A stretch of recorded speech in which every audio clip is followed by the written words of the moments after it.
Hindi satisfied si Anthony Davis sa pagkapanalo ng Lakers, malayo pa daw sila sa team na gusto nilang maging.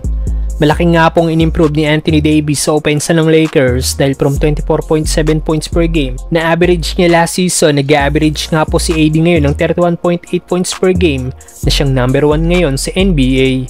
Malaking factor dito ang strategy ni Coach JJ Redick na more on si Davis dapat ang gumawa ng opensa para sa Lakers. Number 1 din si Davis sa rebounds na may total 73 rebounds. Second naman siya sa may pinakamaraming steals at 5th siya sa may pinakamaraming blocks ngayong season.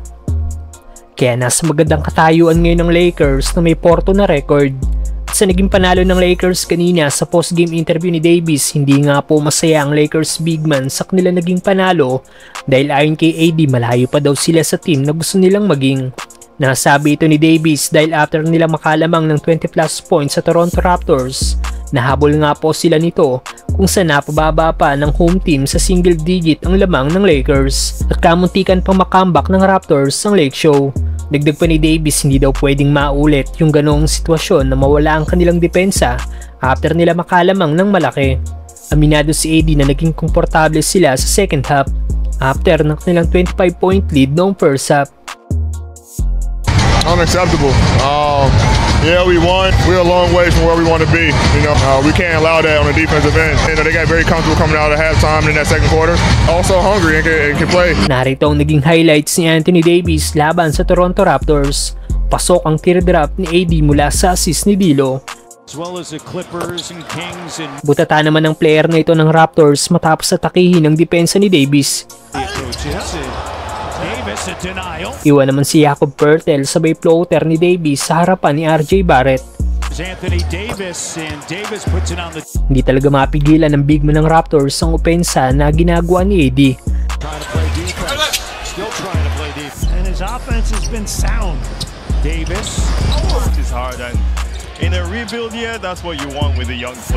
Ganda naman ang connection ni LeBron at Davis sa play na ito.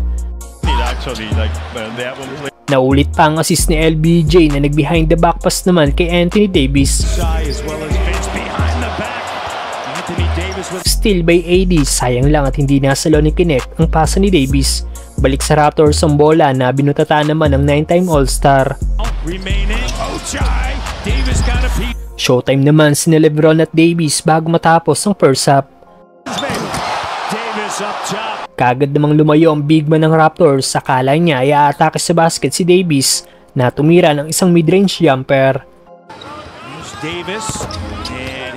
Kung magtutuloy-tuloy ang ganitong laro ni Davis at maging isa sa top team sa West ang Lakers, malaki ang chance na maging MVP ito ngayong season.